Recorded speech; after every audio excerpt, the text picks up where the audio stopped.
All right. Well, I'm sure all of you guys out there have heard the old saying, you feed them enough rope and they're going to hang themselves. And that old idiom, that old saying cannot be more applicable than it is in this situation with Eddie Hearn, Team Joshua, and these Joshua Wilder negotiations. You know, I try to stop talking about it. I try to step back from it and just let it play out. Try to let it play out. But it's almost impossible. The ridiculousness and the hypocrisy that has come out of Eddie Hearn and Team Joshua, it's just beyond belief at this point. Anthony Joshua recently came out in an interview and said, I cannot be bought for $50 million. I will not sell my soul for $50 million. I am not going to sell my belts for $50 million. Sell your belts? How could you be selling your belts? That's basically, not in so many words, an admission that you're not sure that you can win the fight. Because if you're 100% positive that you can win the fight, then by accepting that $50 million, that doesn't mean that you're going to relinquish your titles. You're basically saying that you would only be taking the fight for the $50 million, and you're putting up, indications that you can't win the fight. Why would you even say that? That's like someone basically who's just taking the fight for the money, not knowing they can win it. Why would someone who had confidence in themselves and in their abilities as a champion even say that? I'm not going to sell my belts for $50 million. Does that even make sense? A champion uttering those words that I'm going to sell my belts to somebody? That's something a retired fighter would say, that needs money and has to sell off his personal belongings of wealth, of worth, I should say. Why would you even say that I'm not going to sell my belts for $50 million?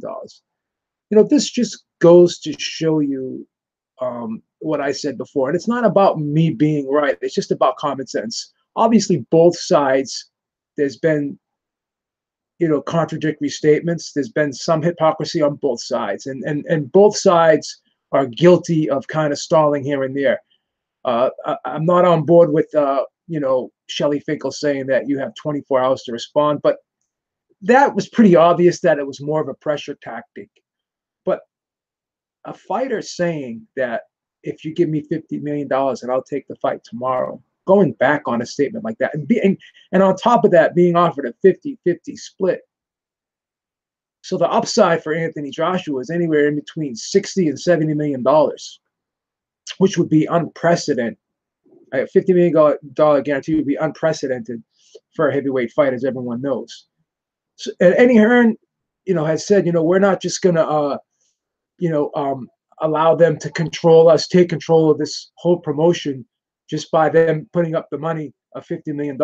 So this is not really about business. It's not about smart business. It's not about doing the best deal for your fighter. It's about doing the best deal for Matchroom Sport. When you have a promoter saying, and even I heard the Sky Sports guy there, what's his name there, Adam Smith, in an interview saying, I don't think it would be right for Eddie Hearn to just accept that $50 million and give up total control of this event. So this is not about, again, I hate to keep repeating myself, it's not about Anthony Joshua being the A side. It's about Matchroom Sport maintaining the A side. So you hear promoters say it's not about us, it's about the fighters. But no, it's not really about the fighter here. I think Eddie Hearn has convinced Anthony Joshua the importance of Matchroom Sport needing to be in control of this fight, the importance of having this fight in the UK, even though it's very quite possible that the fight is more valuable and can be more profitable for him in the United States. Everybody knows that when you look at the ticket prices and you look at the pay-per-view cost and all of that. Everyone knows that the fight could generate more money if it's on pay-per-view in the United States and if it's on pay-per-view in the UK. So the upside to doing that is much greater for both fighters. But it's not about that. It's not about the best deal. The hypocrisy in this whole thing is Eddie Hearn doesn't even care about the $50 million. Now he's saying he doesn't even need verification of funds. And now he's saying that it wasn't provided to him. So if he doesn't need verification of funds, something must have happened to make him confident and make him believe that the money is there. If he's not talking about it or worrying about that, if that is not an issue anymore. But it seems as though that they really want this fight in the UK because they don't want to give up the home court advantage, because seems to be, I can't say it definitively, there seems to be a lack of confidence on their side. Deontay Wilder has said he would definitely be willing to go to the UK to fight Joshua. He signed to fight Povetkin to go to Russia and fight him. So he has no problems giving up his home court advantage. And Deontay Wilder has fought over in the UK before. Fought Aldi Harrison over in the UK. So he's traveled before, and he's not afraid to travel. Anthony Joshua's team seems to be the one with all the apprehension here. They seem to be the ones lacking confidence here. If you really believe that you could win this fight, then you would, take the most profitable deal for yourself, the most lucrative deal for yourself, as opposed to not wanting to give up specific advantages, the home court advantage. Because it just doesn't make sense that you have a promoter, saying to his fighter, that the money is not the most important thing here. It's not like, if Joshua, fights in the United States, if Eddie Hearn maybe has to give up some control here, that doesn't affect the long-term deal that Eddie Hearn has with Sky or Anthony Joshua. It's just the ego. It's like for one fight, Eddie Hearn cannot make sacrifices. He cannot do something for the greater good for his fighter, and it's just a smarter move financially to accept that $50 million with the 50-50 split and have it, have the fight be in Las Vegas, and have the fight be on Showtime pay-per-view as well as Sky pay-per-view. It just makes the most sense financially, but it's more than that. This is just about not wanting to give up control of this event. Eddie Hearn is so hell-bent on having to be the lead promoter here that he's willing to have his fighter take less money and a less profitable deal for himself. And Eddie Hearn is willing to give up money here just because of his ego will not allow him to give up control of this fight. So, you could criticize both sides here for certain things that have been done in terms of negotiations for this fight, but Eddie Hearn is the one who's talking the most here. He's putting the most information out here. He's going on interviews on YouTube daily, and he's just being fed the rope, and he continues to hang himself with every interview, with every soundbite. There's a contradictory statement. So if anyone really can't put this together at this point, and if the evidence is not clear at this point, what this is all about, then you have to be very naive. Even if you are the most diehard Anthony Joshua fan, and you know what astounds me, UK fans, and because I've been following UK boxing for a while now, UK fans have been so critical of Eddie Hearn. Everywhere the guy goes, after every event in the UK, he's booed. He's criticized for not giving fans over in the UK the most bang for their buck. And now all of a sudden, Eddie Hearn in this situation is the Messiah. He's the savior. He's a genius when it comes to Anthony Joshua, but when it comes to everything else he's done in the UK boxing, and I'm not taking anything away from Eddie Hearn. I give him tons of respect as a promoter. I watch a lot of UK boxing whenever I can, however I can. I watch a lot of UK boxing. I was lucky enough to have the AWE channel on my Roku, so I watched that Tony Bellew fight from top to bottom, the whole card, and I applaud Eddie Hearn. That was a great show last night. It was an outstanding show. But at the end of the day, I just find it ironic how all of a sudden Eddie Hearn is he's the darling in this situation. He's the Teflon Don in this situation. He could do no wrong, but meanwhile, he's been so highly criticized in UK circles, amongst the fans, being criticized, being booed, being called the silver spoon baby, whatever. And in this situation, these same fans are using Eddie Hearn as a shield to protect Joshua. So this is, just look at the hypocrisy here, the inconsistency here.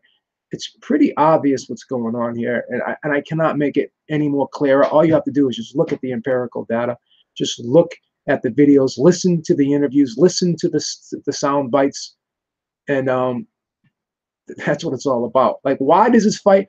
They are so concerned with, you know, losing this fight that they have to give themselves every advantage. Just like Sugar Ray Leonard, what he did with Marvin Hagler, he was willing to give money. Think about what Sugar Ray Leonard did. The fight was supposed to be 50-50 with Marvin Hagler. It was supposed to be $15 million apiece. But Sugar Ray Leonard gave up 20% of his purse, gave up $3 million, and he paid it to Marvin Hagler's team so he can get the bigger ring, so he could get the gloves he wanted, so he could have the fight 12 rounds instead of 15, because that fight was razor close. Who knows what would have happened if there was 3 more rounds? Sugar Ray Leonard certainly could have, you know, not certainly, but there was a great chance he could have lost that fight. So Sugar Ray Leonard paid, because he paid and gave up his, you know, 20% of his purse because he believed he could win. Deontay Wilder's team is so confident that they're willing to lose money. You know, they're willing to give up give them a $50 million guarantee, okay? Which is a gamble for them, because they could end up possibly making less money. I don't think it'll happen, but they're putting themselves in a situation where it's somewhat of a gamble, where they could be making less money than if they took, you know, a better guarantee up front. So they're doing the same thing Sugar Ray Leonard did. And think about that. $3 million back in 1987 is the equivalent to about $7.5 million today. Imagine a fighter that confident in his ability, and you know, that confident that he's willing to give up money for his purse. And Marvin Hagler took it because Marvin Hagler took the money because he in turn also believed, I'll give him what he wants. I think I can win. So these are two fighters, two old school throwback fighters, Marvin Hagler and Sugar Ray Leonard, who really believed that they could win the fight. Whereas in this situation, you have a side that is obviously, you know, there's always going to be doubt in your mind, whatever, but you have to fight through that. You have to work yourself up. You have to say to yourself, I can do it. And it's easier said than done from a person like me or an everyday person out there like you guys. But he's a professional fighter. He's a heavyweight champion of the world. He's got 4 belts. He's got to believe in himself at this point. And if he is still second guessing himself at this point, if he doesn't fully believe mentally that he is the man and that Deontay Wilder can beat him, then you know, it's not about the money for him. It's about the fear of losing on his part, in my opinion, and it's about Eddie Hearn and his ego not wanting to give up control of this event. So you would think in boxing, a promoter's job would be to give his fighter the most profitable, financially beneficial deal possible out there. But this is not the case here. And if anyone at this point cannot see that this is not about ego, then they're lying to themselves. They're lying to themselves. All these fighters out there that are being asked about the $50 million, every single one of them said that if they were in Joshua's position, they would take the fight. All these fighters are saying it. All these fighters are saying it.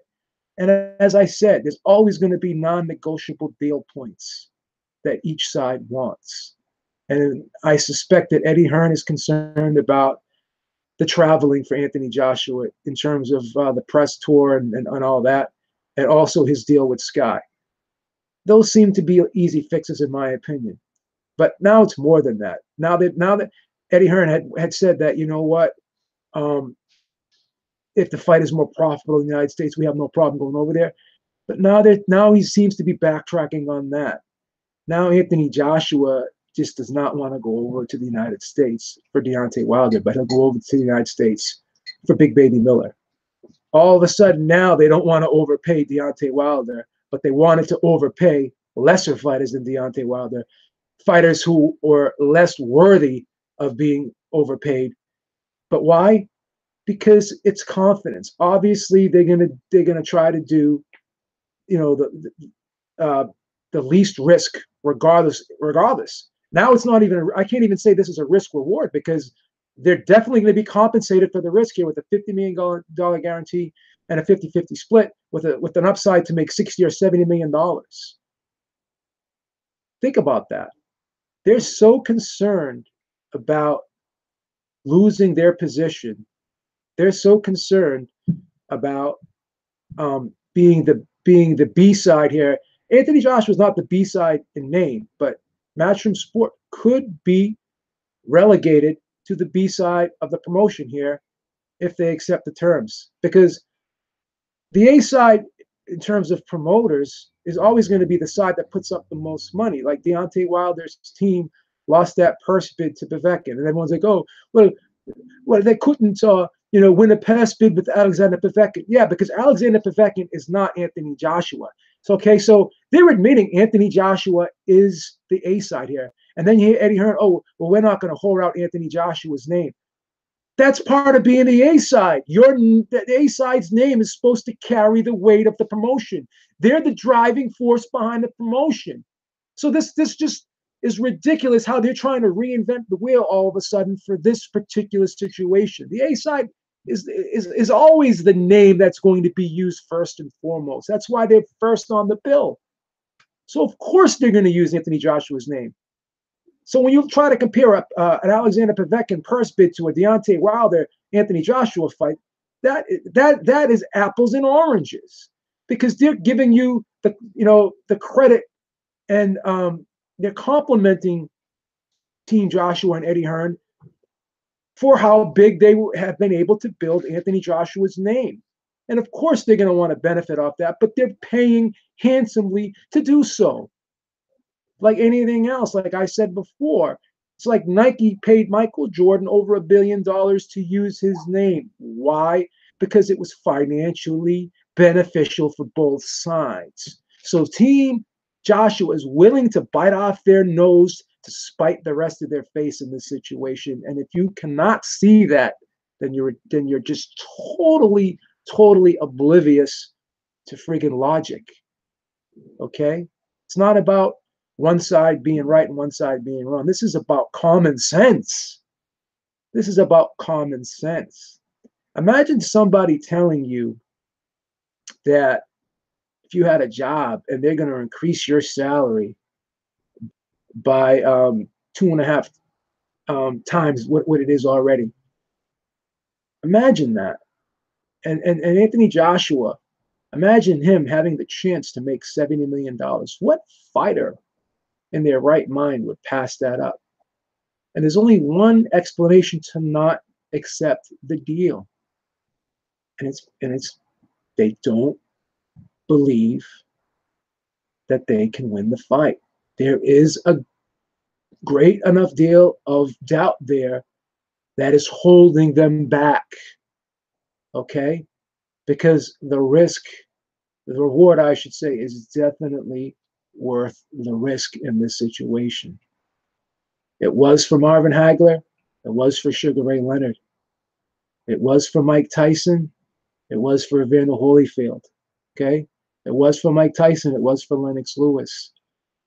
Okay? All these fighters, Muhammad Ali, Joe Frazier. Muhammad Ali traveled to Africa with George Foreman because he believed he can win the fight. Fighters that have 100% confidence, when they are being given a substantial reward, they do not turn that down.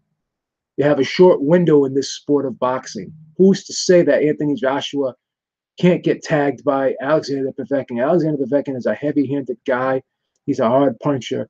And Anthony Joshua has been hurt by guys before.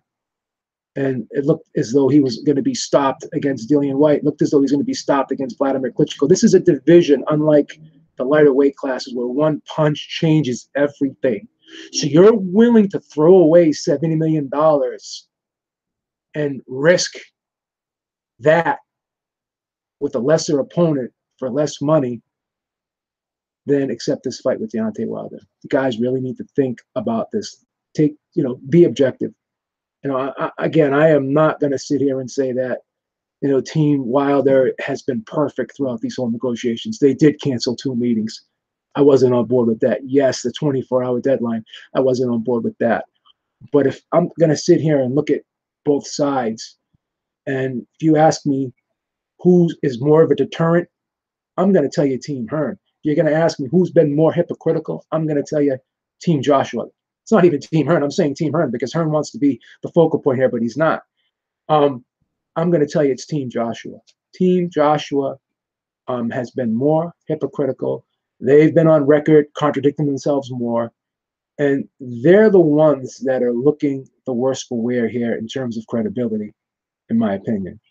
And I'm sure you guys are going to disagree, some of you, and you're welcome to do that. But if you're gonna disagree with me, don't give me Eddie Hearn talking points. Really think about the whole thing yourself. Put yourself in the situation, and try to put yourself in Deontay Wilder's shoes and Anthony Joshua's shoes, and take a real life situation from yourself that's similar. Obviously, it's not going to be the same thing, but put yourself in a situation where you were offered a life-changing money for yourself, and you weighed out the risk and the reward. And ask yourself what you did in that situation. Use common sense. What would you do in this situation? Okay, Eddie Hearn, again, cannot take the ego out of this equation, and it's actually going to hurt his fighter in the long run financially, in my opinion. And it's also hurting us as fans because we're not going to see this mega fight, and this is the biggest fight in boxing right now. And again, it's not like Mayweather Pacquiao. They have heavyweights. Like I said, I have to emphasize on this. One punch can change everything in this division. These guys are well over 200 pounds. They're heavy-handed. And we've seen Vladimir Klitschko get knocked out 3 times by way lesser opponents. We've seen Lennox Lewis get knocked out a couple times by way lesser opponents. We've seen Mike Tyson get knocked out by lesser opponents, okay? And Anthony Joshua and Deontay Wilder are not on those fighters' levels. So if those guys can get knocked out and be heavily favored in fights where they were supposed to win, then what can happen to Anthony Joshua? So do not risk this $70 million payday, this potential $70 million payday. It makes no sense.